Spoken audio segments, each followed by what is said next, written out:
different to be up there without a rope? It's obviously like much higher consequence. People who know a little bit about climbing, they're like, oh, he's totally safe. And then people who really know exactly what he's doing are freaked out. I've thought about El Cap like for years, and every year I'm like, that's really scary. I'll never be content unless I at least put in the effort. El Cap is the most impressive wall on Earth. It's 3,200 feet of sheer granite. It's the center of the rock climbing universe. Obviously, I get interview questions about it all the time. Oh, would you like to do that? You're like, yes, for sure. So you have a girlfriend now, I heard. It was awesome. Pretty much makes life better in every way.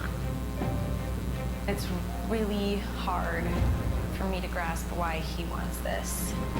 But if he doesn't do this stuff, he'd regret it. Everybody who has made free soloing a big part of their life is dead now. I haven't been injured in like 7 years. I suddenly start getting injured all the time. What if something happens? What if I don't see him again? I could just walk away, but it's like, I don't want to. I've always been conflicted about shooting a film about free soloing just because it's so dangerous. It's hard to not imagine your friend falling through the frame to his death. I think when he's free soloing is when he feels the most alive, most everything. How can you even think about taking it away from somebody? No mistakes tomorrow. It's starting to get kind of safe. If you're pushing the edge, eventually you find the edge.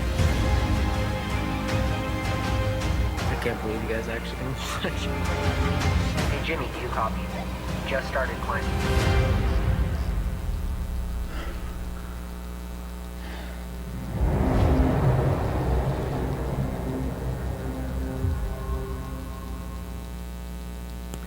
So this past February at the Academy Awards, Free Solo won the 2018 Best Picture Documentary. And as the trailer may have shown, it is an intense, sit on the edge of your seat, make you think really deeply and marvel at human achievement documentary. It tells the story of Alex Honnold, who just last year climbed El Capitan at Yosemite National Park. Now, many have climbed it before, but no one has climbed it like Alex did. Free soloing, meaning by himself with no ropes. 3,200 feet of sheer granite with just himself and his chalk bag on his back, like a real-life Spider-Man. Now, Alex had been dreaming about climbing El Cap, as it's called throughout the film, for several years. He has done hundreds of other free solos all over the world, but none as tall or as difficult as this one. He trained using rope, and he mapped out every single step along the route of this climb so that he could do it perfectly. And if you still don't think it's that amazing, think of it in this way. As one of his climbing friends in the film says, imagine an Olympic gold medal achievement. And if you don't get that gold medal, you die. There is no margin for error. Your whole life depends on one foothold. It is intense and insane and fascinating. I first watched this film over a month ago, and I really enjoyed watching it, but I am still fascinated. I bet that we would be hard-pressed to find someone in here who has dedicated their life to achieving something that is so risky. Well, I know many people here and many other people who enjoy hiking mountains. I don't know anyone in this room or otherwise who free solos as a hobby or a career. But I think we're drawn to stories like these because we live in a culture that applauds achievement. We like achievement. All of us, we, in general terms, try to climb certain things, maybe climb the corporate ladder to try to get into the best shape that we can be. We try to be perfect parents or perfect spouses or perfect coworkers. And we may receive a lot of pressure from others, but I think we can put a lot of pressure on ourselves, too. Not everything we strive for is harmful. Sometimes it's quite good for us. But as we strive for greatness, what is the cost? How much are we willing to risk to be perfect? There's another story that we're talking about today that Travis led a little earlier that I think helps us reflect on this film. In Matthew's Gospel, we read about Jesus foretelling his death and resurrection to the disciples. But just before what we read today, the mood is one of excitement. So Jesus asks his disciples who others say that he is, and once they tell Jesus what others say, then Jesus asks them, well, who do you say that I am?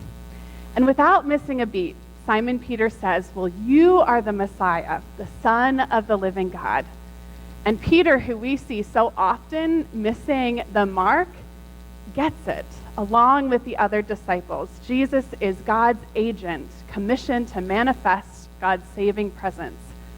And so I think that was an exciting moment for the disciples because they suddenly realized the incredible power that they now have with Jesus, power that can reshape the entire world. But then right away we read where we started today. And this reshaping of the world is not going to happen in the way that the disciples are expecting it to happen. Jesus starts to tell them about the suffering that he has to endure, how he will be beaten by the scribes and the Pharisees, how he will be killed and then raised on the third day. But it's as if they don't really comprehend that last part. Jesus explains how the Messiah will be rejected instead of embraced, executed instead of crowned, and weakened instead of empowered. And so there's this disappointment, I think, that settles in for the disciples as expectations shift. And Peter is the first one to reject what Jesus is saying. But Jesus quickly says, "Get behind me, Satan," which we may be stunned by, but it's because Peter is pulling Jesus away from the path that he must take. Peter doesn't yet understand that all of this must happen. Peter is setting his mind on human things, not on divine things. He thinks that he can figure it all out on his own. And then Jesus says, "If any want to become my followers, let them take up their cross and follow me. For those who want to save their life will lose it, and those who lose their life for my sake will find it. For what will it profit them if they gain the whole world but forfeit their life? Or what will they give in return for their life?" I think that those three verses are some of the most difficult to understand in our Bible. I remember as a teenager reading that and thinking that Jesus didn't want me to enjoy my life at all, that I had to suffer if I wanted to be a Christian and follow Jesus. But in reality, denying oneself means turning away from whatever hinders us from faithful commitment to God. If we save ourselves, we're just setting on our own safety, our own self-interest. But when we lose our lives, it means that we no longer live for ourselves. We live for God, which includes embracing community, the good of all people. Now, I really struggled while I was watching Free Solo and deciding which way I would go in preaching on this. There is so much that can be said about this movie, and so much about it relates to our faith. It is, as I said before, so fascinating. I find it so fascinating that someone makes their life's work, not just their hobby, to risk their lives climbing up dangerous and tall rock formations without any rope at all. Alex is a fascinating person because he's so meticulous. He plans out every single step, so much so that he was able to complete this climb in under 4 hours, while an entire crew filmed him as well. The planning and training for something like this was insane, and I'd like you all to see one clip that was the most difficult part of the climb, just to give you an idea. And just to note here as you're watching, this was him practicing, so there is a rope involved. But the boulder problem has a 10-foot section that's incredibly difficult. It's a very intricate sequence. You've got your right hand on a crimp, left hand on a side pull, and then you put your right foot onto this dimple thing. Right hand goes up to a small down pulling crimp, left foot goes into a little dish, and then you drive up off the left foot into the thumb press. That's the worst hold on the entire route, so you get maybe half your thumb on the hold. Then you roll your two fingers over the thumb, switch your feet, left foot stems out to this really bad sloping black foothold. Switch your thumbs. And then reach out left to a big sloping bread loaf type hold that feels kind of grainy. From there, either karate kick or double dyno to an edge on the opposite wall. In some ways, it makes more sense to do the big two-handed jump because you're jumping to a good edge, so there's actually something to catch.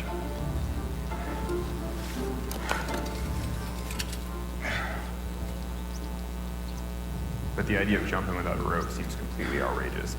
If you miss it, that's that.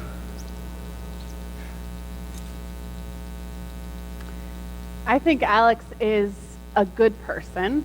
Early on in this film, he talks about a nonprofit that he started centered around solar and environmental projects in third world countries, and he gives about a third of his annual salary to that cause.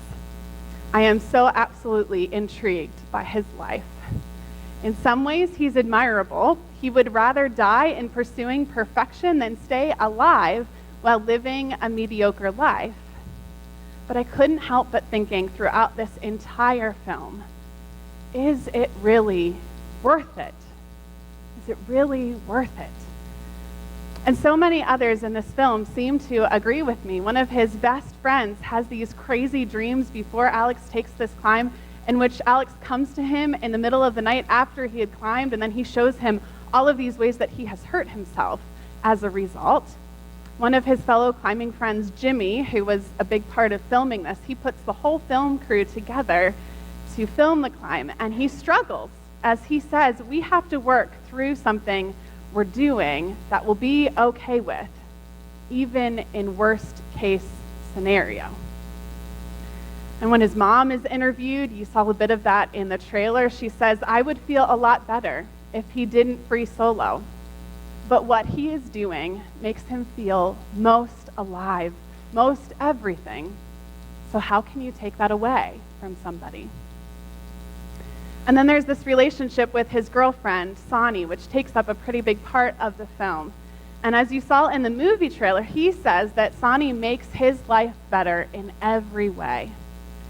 But you can tell throughout the movie this constant struggle and strain that his lifestyle has on their relationship. One time he almost broke up with her because she accidentally let go of the rope. It slipped through her hands and it caused him to get an ankle sprain because he fell from it. From the outside, they look like they are in a committed relationship with one another. And Sonny is excited to one day settle down and spend her life with him. She wants Alex to see her as an obligation or a reason to make different life decisions. But he sees no obligation or reason in his life to give up free soloing. And I don't want to give him words that he never said, but it seems like he values free soloing above any relationship at all because he's willing to risk dying, which will deeply hurt those who care about him, his closest relationships. Now, while this film shows the struggle of his relationships with his decision to climb, he says the following: I don't want to fall off and die either, but there's a satisfaction to challenging yourself and doing something well. And that feeling is greater when you're facing death. If you're seeking perfection, free soloing is as close as you can get. It does feel good to feel perfect for a brief moment. How many of you have ever felt that way? Wanting to attain perfection. You know, as United Methodists, we hold a theology that Wesley called moving on to perfection, but it's a different kind of perfection than what we might think. Wesley believed that God's grace drew us toward what he called Christian perfective, and he described that as habitually filled with the love of God and neighbor, and as having the mind of Christ and walking as he walked. So it doesn't mean that we're flawless or that we don't make mistakes, but this Christian perfection means that we are filled with love, which happens because of the grace of God. So what kind of perfection are you striving toward? Or maybe the better question is, what cross are you willing to take up? I think we're so prone.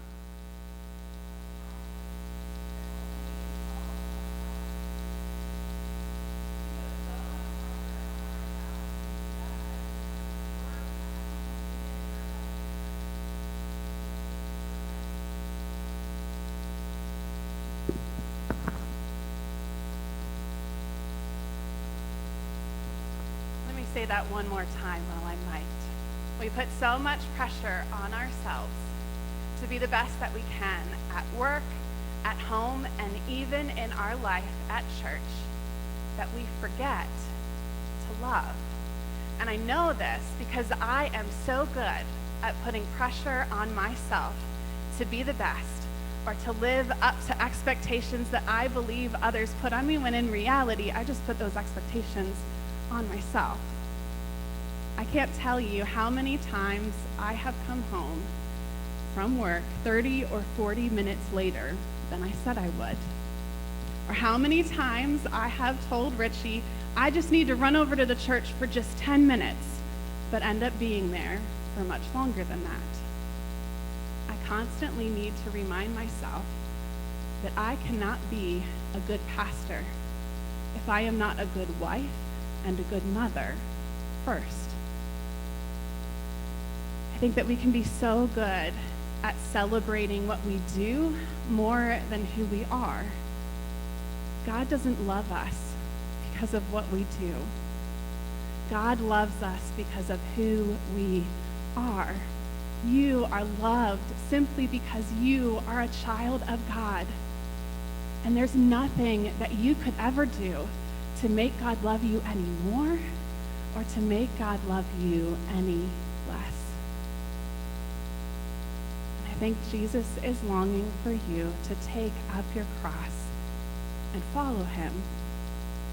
And that doesn't mean validating your faith or demonstrating your willingness to go the distance. It doesn't mean attaining some level of perfection at the cost of hurting others that we love the most. It means following those things that Jesus preached and taught, and it ultimately means loving as Jesus loved. And in that love of giving ourselves away, I think we end up finding ourselves as well. Are you willing to take up your cross and follow? Will you pray with me?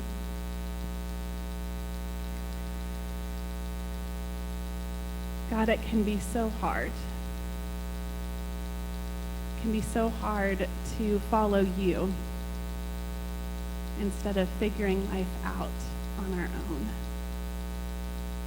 It can be so hard when the pressure's all around us, when everything around us tells us that we have to be perfect or we have to attain some high goal that we're never going to reach, God. Help us, God, to know that we are enough. Help us to know that your love is enough for us. And here at this table, Lord, help us to feel your love and forgiveness inside of us. We're sorry, God, for all of the times where we have just missed the mark. We're sorry, God, for all of the times where we have felt like we just wanted to do things without you. We're sorry, God, when we have set our heart on human things instead of divine things. We're sorry when we have not been willing to take up our own cross, whatever that cross looks like. When we focused on ourselves instead of journeying with you all the way to the cross, where we can find love. So God, use the rest of this time here to show us how we can love you. Show us how we can leave here ready to be your disciples. In Jesus' name I pray. Amen.